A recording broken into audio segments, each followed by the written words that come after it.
This is Expedition Texas, the podcast, presented by Crazy Water. Hello, folks, and welcome to Expedition Texas, the podcast. I'm your host, Bob Malden, also the host of Expedition Texas on TV, which is in our current season right now. Lots of great adventures all across the state of Texas. We're taking you on your favorite station in your local market. But this is a chance for us to dig in and talk about some of the things that are being featured on the TV show a little bit more in depth. And that's what we're doing today. And I would like to introduce my guest today, who is here, came all the way over from Kilgore, Texas. She is Olivia Moore, and she's in charge of things at the East Texas Oil Museum. Here to tell us all about that is Olivia. Hi, Olivia. Welcome. Hi. Well, thank you for having me today. I appreciate it. Well, we are presented, of course, by our friends over at Crazy Water. Olivia, have you ever been to Mineral Wells, Texas?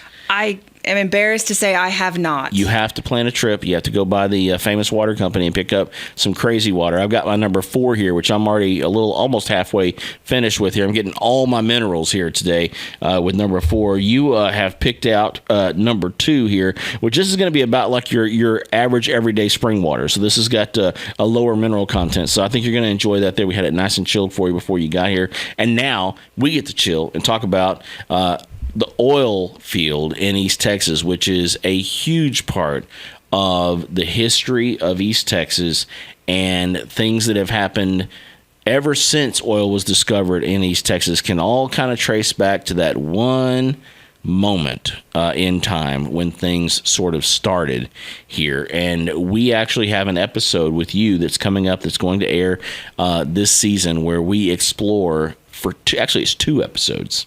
Over the course of 2 episodes, the East Texas oil field and pretty much everything related. I mean, we even talk about the gas explosion in New London. We talk about Gaston, Texas, and it all starts sort of at that hub, which is the East Texas Oil Museum where you work. But let's go back in time a little bit, which is what people can do literally when they walk into the oil museum where you work. You guys are like a big life-size living diorama of history in the East Texas oil field. Take us back to the beginning, though. How did that all start, and what was the impact on East Texas? Well, it's hard to say exactly the pivotal point. Well, the pivotal point was obviously when the well came in, but they had been searching for oil in East Texas all the way back to the early 1900s. Of course, we had Corsicana that had 2 oil booms before. There was Van that came in right before. So they knew oil was in this area, but in the 1920s, the major oil companies had come to East Texas. They drilled 17 wells, all without success, and they said, you know what, there's no oil in this area. We're heading out.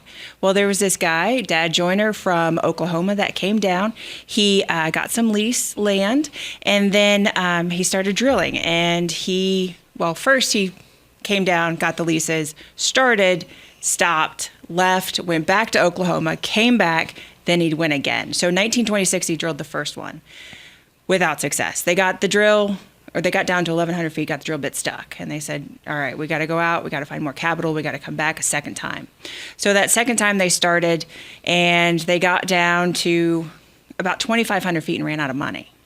So as even today, you can't really do a lot of things without money. So he went out and he sold off some of those leased lands, because by that time he had about 10,000 acres of leased property with the landowners. And of course, a lease is an agreement between the landowner and the producer to allow the producer to come onto the land and drill for oil. So there has to be an agreement there. You can't just wander onto somebody's land and start drilling. Does that agreement, and this will come into play later in this, but to set the stage, though, for those of us not familiar with it, does that agreement include any money should oil?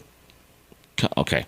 Yes, it does. That was a nod yes for those of you listening. That was a very confident yes. So I like that. It does.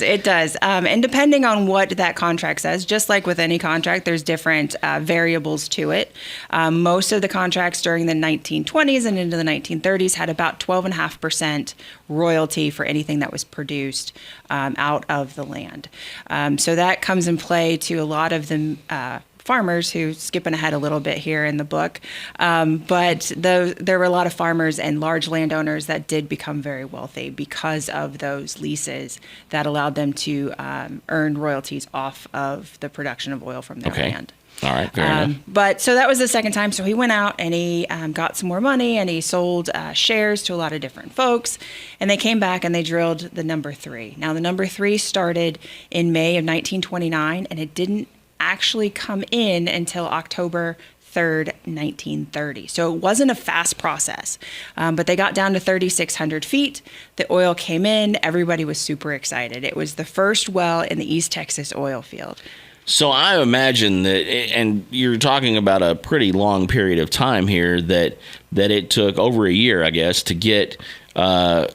Did it take that long to get down that far? I mean, talk about like the equipment. Then I'm sure we're not hooking up to sophisticated equipment and doing this. I'm sure it was pretty rudimentary at that point. It was, and the other issue is that he was using a lot of secondhand equipment. So it was already equipment that the majors had determined it was at the end of its life cycle. So it would often break down, and they would run into money troubles again, and they wouldn't be able to hire the workers. And some of the workers had some experience. He got a driller named Ed Laster, who had some success in Louisiana, and he was in Houston, and he came up, so he knew kind of what he was doing. He had successfully brought in wells before, but of course you have to pay everybody. Yeah. And so if you can't make payroll, just as today, nobody likes to work for free. So this wasn't old enough that it was like a mule walking in circles making the bit drill. It was there was actually equipment. It was just toward the end of its useful life. Yes. Okay. Yes. So but they were using those mules to move the derricks from location to location, because that first well they had scouted and they drilled there, and of course they got the drill bit stuck. And then the second one they scooched it a little further, but the mule teams would be hooked up, and the well platform would be on skids. Okay. So the mule team would scooch that right along. Scooch is that's technical. That's technical. Yeah, that's right out of the manual. So they would scooch that along and get to the next site and then drill there. And that's actually how they ended up at the third location. Is they had a third spot scouted, and they were scooching it right along, and one of those skids broke. And as folklore goes, and I haven't found it documented, but as the tale has been told to me, is that Dad Joyner said, "Look, crew, I have enough money to either fix this skid and get to that third location, or I can pay you." And the men said, "Pay us." So they drilled right there, and that happened to be where the oil was, because if they would have gone to that third location, they were close enough to the edge of the field, they would have missed it. If they went to that original location. So thanks to the breaking down of the skid, we now have, and it's called the Daisy Bradford number 3. Why that? Well, it's called the Daisy Bradford number 3 because she is the lady that owned the land where the wells were drilled. Initially, they did call it the Joyner number 3, or they called, it kind of went through a couple of iterations of naming. History has decided that it is the Daisy Bradford number 3. She was the lady that owned the farm, and she played a pretty pivotal role in allowing them to continue to be on her land for all of those years. She provided housing for a lot of the workers, gave up her barn, allowed them to come in, really kept hope alive when a lot of people would have given up years before. She kept wanting to allow Joyner to be there and to continue to drill because he was confident. He had a geologist buddy, Doc Lloyd, and he was confident that it was there. Again, as folklore goes, he said, "I can tell by the lay of the land, the oil's here." He was a self-taught geologist. He had no formal training, but history says he was right. Okay, well, let me ask you this then. Since it was her land, did she also get some royalties and become a rich lady off of this? Well... Uh-oh. That's not a good well. No, She would have. Unfortunately, she passed away about 2 years later from an appendicitis at the age of 63. Oh, no. Okay. So at this point, we strike oil here. And I've seen images of this. And when it came in. And we had a gusher.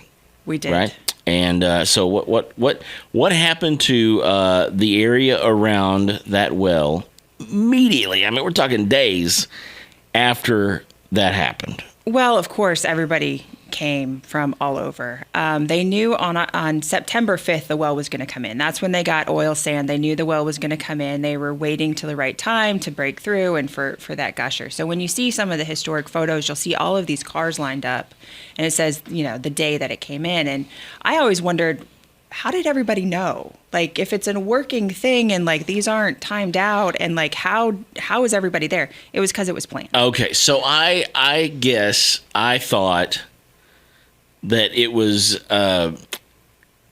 because I've watched the intro to the Beverly Hillbillies too many times and thought, well, you just hit it and it explodes up in the air and oh wow, we found it. But they knew they were on the really edge of getting it because of they had oil sand. Yes. So and that's how they knew. They knew the oil was going to be there. They knew it was going to come in, and they knew when they were getting really close because, of course. So then let's invite the media. Let's invite the people. Let's have a thing. Yes. And they had a big shindig, and they struck oil, and everybody got covered in oil. Yes. We'll go with yes. That sounds really fun. Sounds like a thing I'd like to attend someday, but they just don't do it that way anymore, I guess. But so anyway, yeah. And then like, so they came in, everybody's there, but the population of the cities around East Texas exploded because of this. Yes. So after the Daisy Bradford number 3 came in, there was about 6 weeks where the lease prices soared. Mm-hmm. So there is also a price that is put forth per acre when you sign the lease. So those prices dramatically increased. Everybody wanted the land. If it wasn't already leased, they were paying high prices to lease the land. In about 6 weeks, nothing happened. Nothing at all happened. And so those lease prices started coming down. And there was a fella that he's pretty pivotal as well. His name is H.L. Hunt. And Hunt saw that the lease prices were coming down, and he wanted to be part of the East Texas Oilfield. So he made a deal with Dad Joyner, and they signed that deal on November 26, 1930. And that essentially gave all of Joyner's leases to H.L. Hunt, his shares in the Daisy Bradford, and Dad Joyner would receive a lump sum, and then he would also receive royalties off of any of those leases that ended up producing. So he was, did he check out of the business at that point and just go home and collect his cash, or what? Well, he actually went off to try to find the next big oil well, or oil field rather, and for the rest of his life, that's what he did. He never did find another field as a little great. Better funded, though, I guess, after that point. Yes. He had the capital to get the new stuff. Yeah, so one of the things that's covered at the East Texas Oil Museum, we're going to talk about the museum itself here before we get done today. And I do want to let folks know, if you listened to our first episode last week, you know that East Texas Oil Museum is a sponsor of Expedition Texas, the podcast. And so we will be telling you about them as we have last week as a part of that. But we want to give folks more in depth with this, because the story of the East Texas Oilfield, you can go there and you can see artifacts and you can see this life-size diorama and experience that at this museum. So we are going to get into that in just a little bit. And what I find fascinating about the life-size diorama aspect of the museum is that the cities around East Texas and that influx of population, I won't say that it was detrimental, but if you look at like the diorama, you have roads that were muddied up by large equipment and vehicles and things, traffic that they were not made to handle. And what was East Texas like, just from the historical data and knowledge and accounts that you have? What was East Texas like after that happened? It had to be like a zoo. I mean, without the animals, but yes, it definitely was a wild time. I mean, when you think about the city of Kilgore went from 500 people, and it wasn't even a city. It was just kind of an incorporated community. Like an area. Yes. Yeah. They actually put together their articles of incorporation in February of 1931 and elected their first mayor then, even though they had been a community, for decades at that point, 50, 60 years. And so it went from 500 to 12,000 people within a few years. By 1936, it was 12,000 people. Today, it's about 15,000 people. Wow. So, I mean, when you think about, I always tell the school kids, because we do get a lot of them through, that think about the size of your school. Now multiply that to get this many more people in that same school. And, their eyes get real big, because could you imagine sharing your same space with 4 other people or 5 other people? And it was like that across East Texas. I mean, there were so many places that had so many, of course, it's Great Depression as well. So by 1935, 34, 32. 1930 something. The date escapes me, but 1 out of every 4 men was unemployed. Well, in those days, we didn't have the social infrastructure we do today. If you weren't working, you weren't making money, you weren't feeding your family, so you were going to go wherever you felt like you could find a job. And like I said earlier, some folks got really rich, but some folks were rich enough to feed their family. Yeah. And that was extremely important in the Great Depression. So as much as other parts of the United States were really feeling the effects of the Depression, here in East Texas, we had that too, but it wasn't quite as severe or as widespread as it was in other places. So the East Texas oil field, for that reason alone, was, and it happened at the right time for a lot of reasons. You mentioned earlier, and in various different episodes of Expedition Texas down through the years, we've talked about, the Corsicana. In Corsicana, they were drilling for water and accidentally struck oil. That's a great story. Yeah. And then you mentioned Van, and Van for a long time has been a sponsor of the TV show Expedition Texas, and Van was a big oil boom there as well, which is what really caused the population there to explode and that to become a very wealthy area in East Texas for a while. What do you know about those other oil fields in and around East Texas? I know just enough to kind of scratch the surface. I believe Van came in 1929, 28, and it was a major oil company. And when they came together, one of the things that the East Texas oil field, because it was more independent, Van came together and kind of checked themselves on production. So they didn't flood the market, and where in East Texas it was individual and smaller independents, and it was very much produce as much as possible as quickly as possible, because other fields had produced so much that they kind of collapsed the geological formations and couldn't continue to produce oil the way that they thought that they would be able to. So it was get as much as you can as quickly as you can. Van was very smart in how they came together and started producing. And Van's still going today. Yeah. That oil field. And then the East Texas oil field, everybody thought there was only going to be so much to be produced. And surprise, here we are 94 years later, still producing. Yeah. It's nowhere the production that it once was, but it's still going. There's about 4,000 wells that are still active and producing. At the height of the boom, there was about between 27 and 32,000. The real number hasn't quite gotten in there, but it's a big number. Well, I actually have a little bit of inside knowledge, just enough to be dangerous here, about how all of this took place. A while back, our company produced I don't know, you may still be using it, the introduction video when folks come into the East Texas Oil Museum, and there are things about that totally fascinated me about the geology that's involved, the saltwater issue that I didn't know was a part of this, and we're going to get into some of the technical aspects of what's really going on under the ground in just a little bit. We're not going to get too scientific or boring about it, but it's pretty cool to think about what these guys were able to do and what they knew at a time when we didn't have all the technology that we have now, and what they were able to do with what they had, and some of the things they learned about that salt water and the things like that were coming from the East Texas oil field, and some things that were developed that are still in use today from that. We're going to get into all of that here in just a little bit. But first, I want to tell you a little bit about our sponsor, Crazy Water. They are the title sponsor of Expedition Texas, the podcast. The waters of Mineral Wells, Texas, have been making folks feel good inside and out since 1881. And maybe that's because of the flavor. Maybe it's because there just might have been a crazy lady who drank from the well.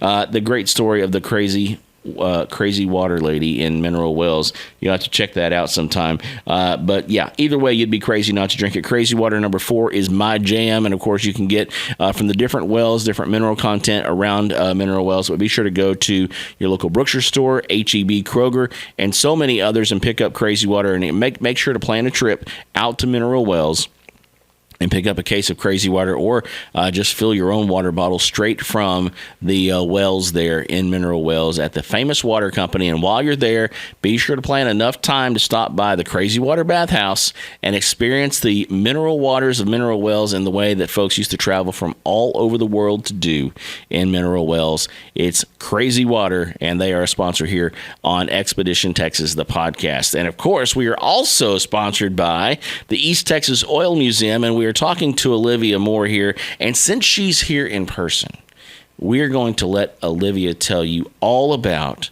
the East Texas Oil Museum and why you need to plan a trip over there to learn all about the oil field in East Texas. Olivia, the East Texas Oil Museum is a treasure in East Texas, and I think people need to realize what we have just down the road in Kilgore, Texas. Tell us all about it.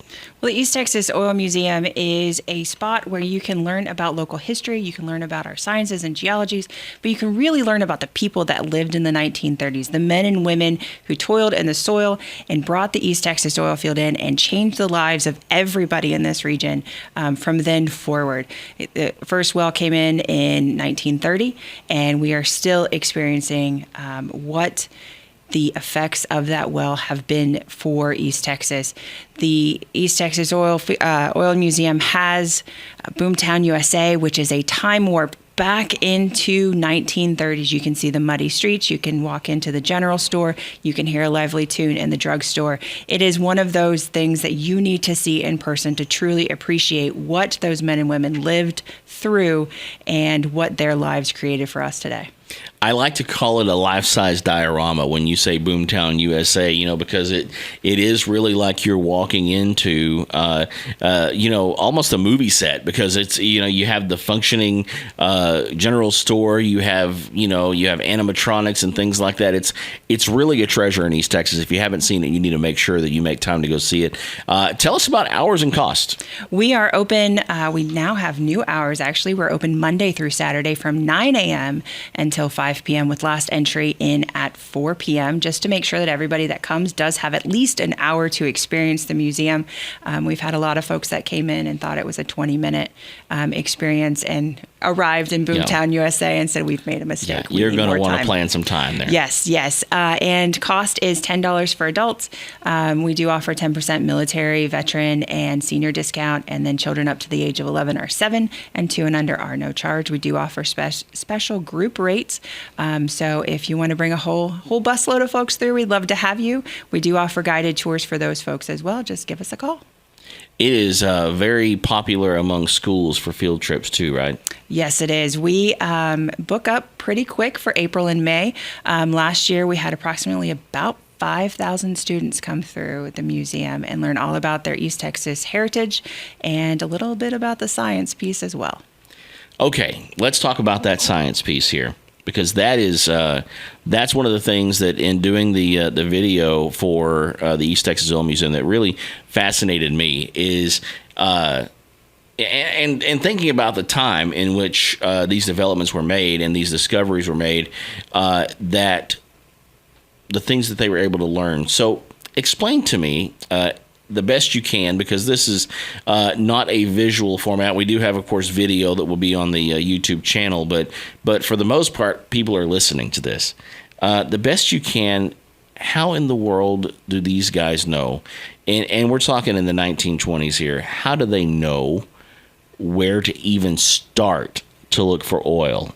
Well, a good indicator is what the surface of the land looks like. So, and what earlier fields in the area were. So there are lots of different types of formations, geological formations, where you can find oil. Here in Texas, a lot of them were salt dome formations, and they look very unique on the landscape. So Luling was a salt dome formation. There were other ones throughout Texas that really clued in folks that if there was going to be oil here in East Texas, that's what it was going to look like. And that's what those major oil companies had looked for in the 1920s. And of course, surprise, we aren't that type. So I still don't know how they decided to start drilling here in East Texas, other than a hunch, and there was oil in other places. Yeah. And that's kind of why they call it wildcatting. They just kind of go out and give it their best guess. Let's go poke a hole and see what happens. Yeah. Yep. Make sure you have enough money to cover it all and keep going. Prehistorically, I guess, this area, the area of Texas that we're in especially, would have been underwater at the bottom of the ocean. And I guess that's how the oil forms down through the prehistoric and the ancient history. And I guess the salt dome, I guess, would be remnants or something like that would be remnants of that salt water. But and then you said just wildcatting and finding it the rest. But salt water does come into play as you begin to drill.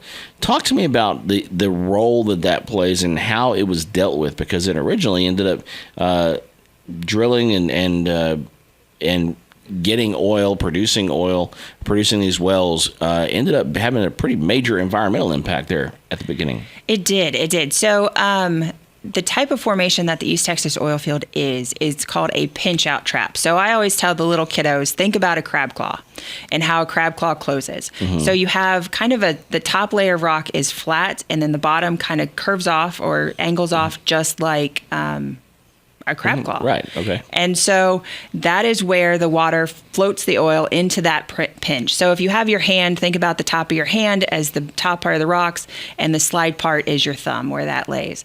And then the oil goes into that top part where your fingers meet your thumb. And obviously, everybody knows oil and water don't get along, so the salt water floats it into the top of the trap, and that's where you drill, and that's how the oil comes out.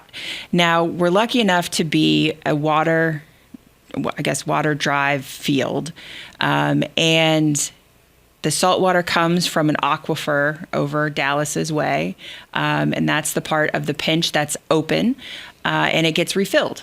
So as the oil was extracted, the water backfilled it, and more water came in. So initially, there wasn't a lot of salt water coming out. There are three things that come out of a well in the East Texas oil field. You have oil, salt water, and you have natural gas. So at first, the producers just let it flow out onto the ground, and it went into the rivers and the streams. And again, as third grade science will tell you, freshwater things don't like salt water. And so a lot of plant life were dying, a lot of animal life was dying, and so they knew they had a problem. Now, that problem also stemmed from the reservoir was losing pressure because we were pulling so much oil out that the aquifer wasn't filling it back as fast as they needed it to maintain that pressure. So in 1942, they developed the East Texas Saltwater Disposal Company, and they are still in operations today. And what they do is they collect that salt water, they pipe it back to the western side of the field, and they re-inject it into the field. So that water is getting recycled throughout. It's not going onto the land. It's not causing things to die. And it continues to maintain the pressure. Now, they feel that by doing that in 1942, they extended the life of the field by 50 years. Oh, wow. Yes, it was a big success. And actually now I haven't heard of the latest numbers, but obviously we're still going 94 years.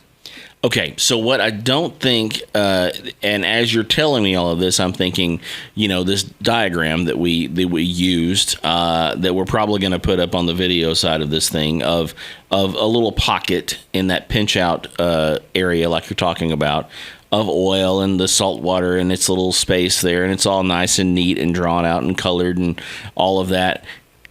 Just how big are we talking about when we talk about the East Texas oil field? When we look at that diagram and we see the little area where the oil would have been, are we talking miles?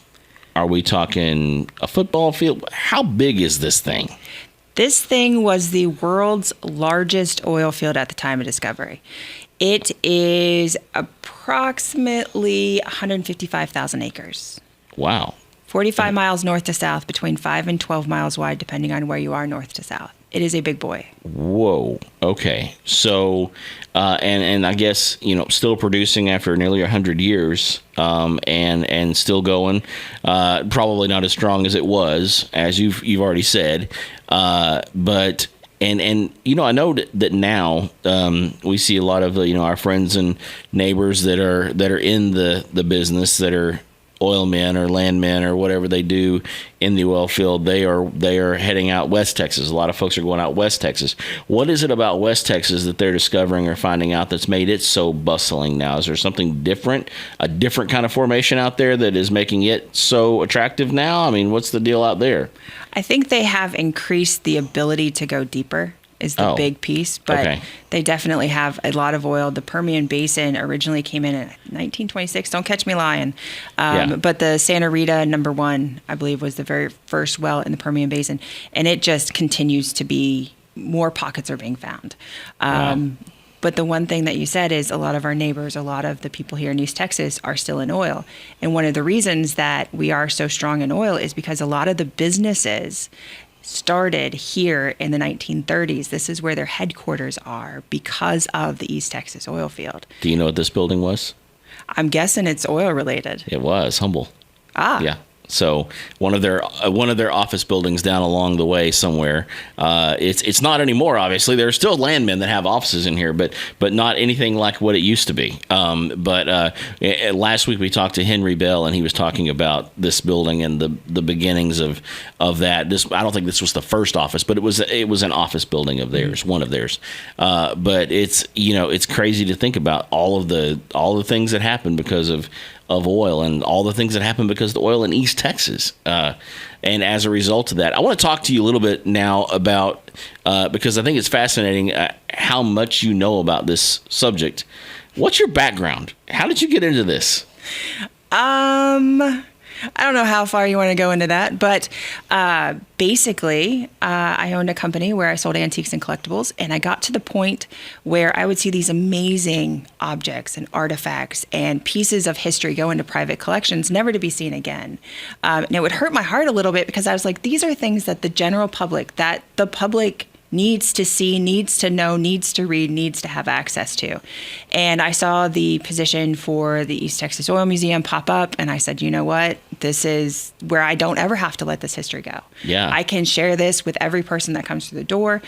Kilgore College was nice enough to offer me the position. I've been there for just over almost 6 years now. Yeah. Time flies when you're having fun. Yeah.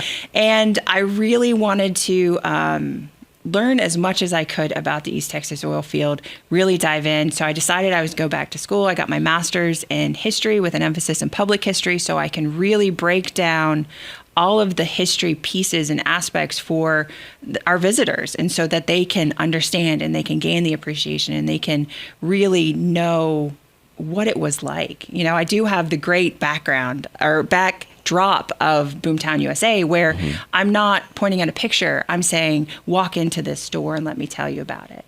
Yeah. So that helps with my job and making sure that those people that come and the visitors that are there really walk away with a greater appreciation of the crazy pivot point in East Texas history that is the East Texas oil field. I bet being in the position you're in, not only are you able to share, obviously, history with a lot of people, but you're also getting a lot of folks who probably come to you with stories and things like that. You're probably hearing new things almost every day, huh?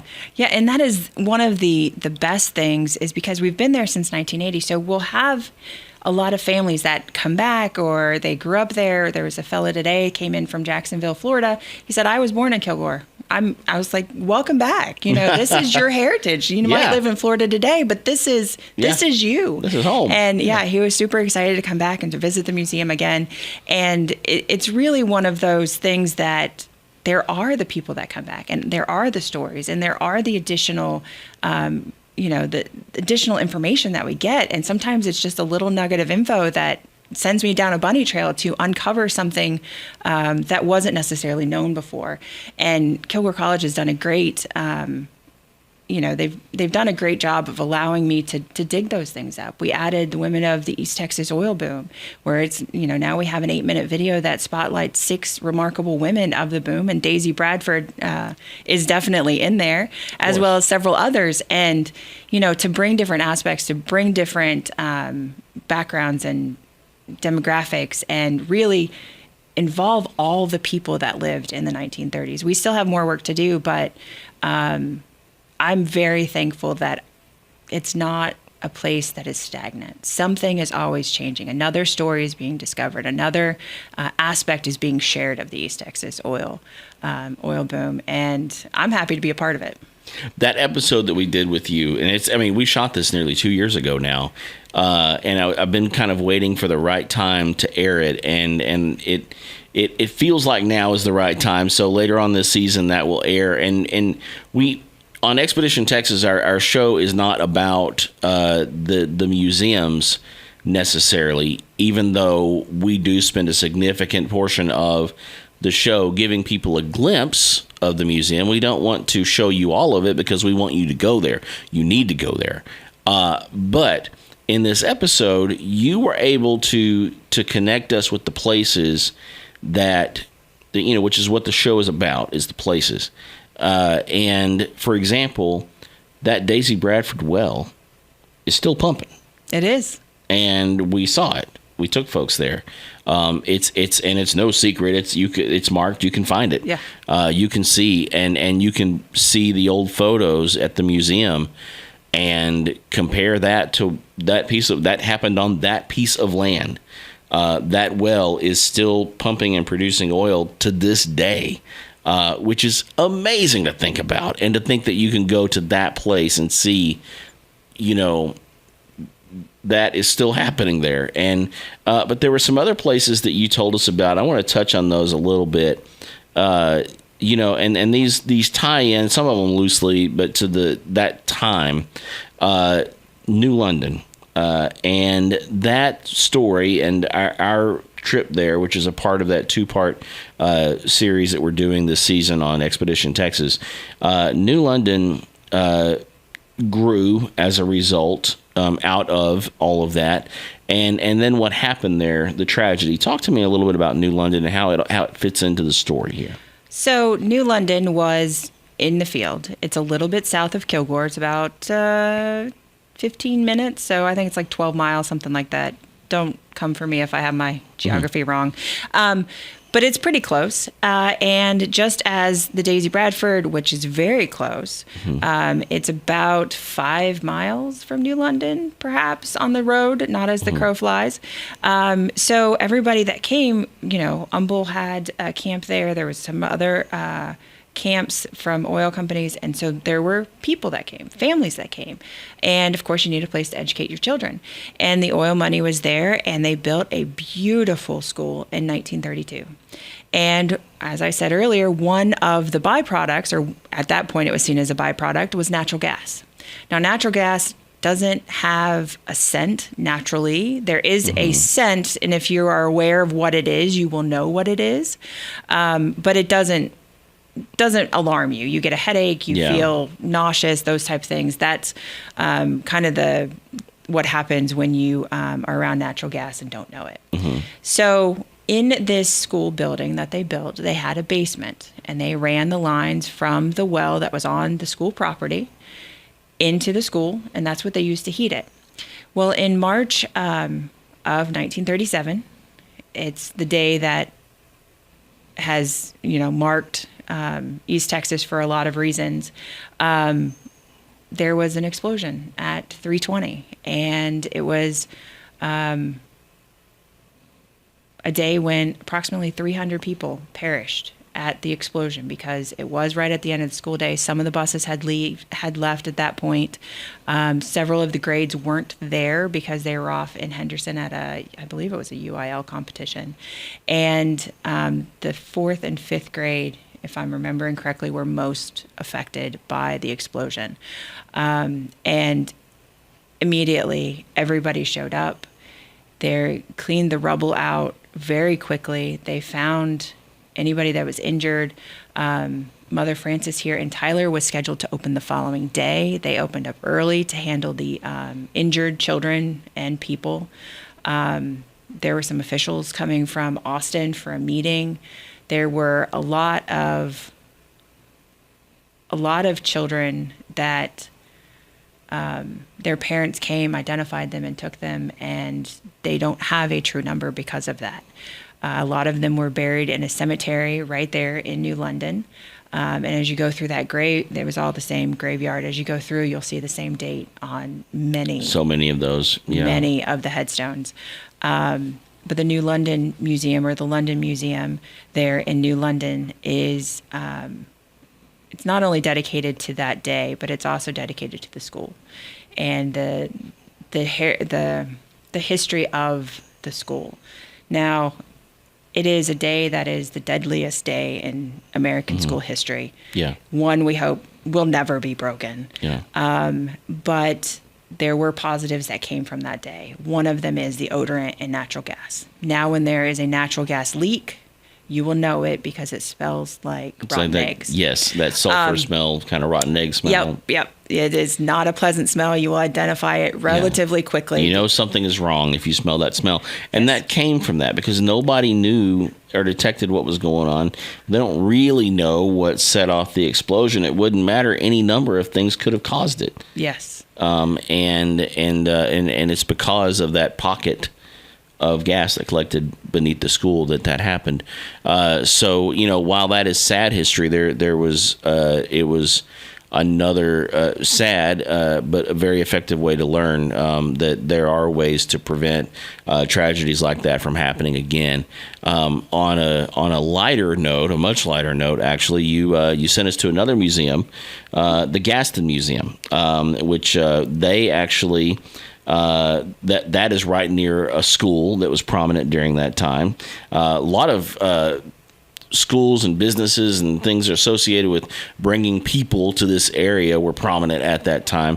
That museum is actually closed at this point, though, right? It is. It is currently closed, and I'm not 100% what their future holds. I believe that they have decided to go digital instead of physical. Okay. So I think they have some exciting things coming up. They haven't quite announced all that yet, but they're definitely keeping the Gaston community and Gaston school heritage alive. Awesome. Well, we will do our best to tell the story of the East Texas Oil Museum through 2 episodes of Expedition Texas coming up this season. And Olivia, it is so cool to have you here telling us on this, only the second episode of the new Expedition Texas podcast now, as we kind of dive into this world a little bit and give people these, we took, nearly an hour here almost, and to be able to tell these stories a little more in depth, we don't have that kind of time on TV. Even when we do 2 episodes, we don't have that kind of time on TV. So it's nice to just sit and talk with you and hear these stories. And again, will you remind folks how to get information on the East Texas Oil Museum at Kilgore College? The easiest way to do it is just visit kilgore.edu/oil museum. All right, cool. Make sure to plan your trip out there. You will be blown away when you walk into Boomtown, East Texas. Is it Boomtown, USA? All right, okay. Boomtown, USA. And I always refer to it as the life-size diorama because it's like you're walking in to the old downtown street, and it's such a cool thing. Be sure to bring the kids too, because help them learn about what made East Texas, and that is that East Texas oil field. I love it. Anything that I haven't mentioned that we need to make sure we tell folks about before we get wrapped up here, Olivia? Don't want to jump the gun. We good? Got the thumbs up?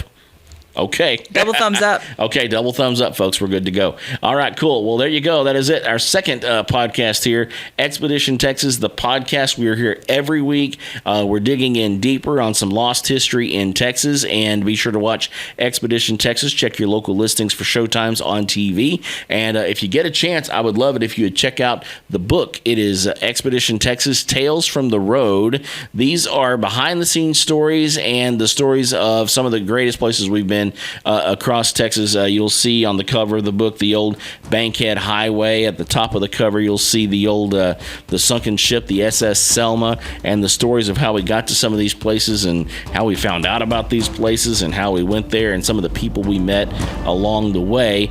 Folks like Olivia down through the years who have told us all this great history and shared it, and that's what we look forward to doing each and every week. New season is on right now. Check your local listings for showtimes to watch a TV show, and of course come right back here next week for another episode of Expedition Texas, the podcast. For Olivia Moore, I'm Bob Malden, and we'll talk to you next time.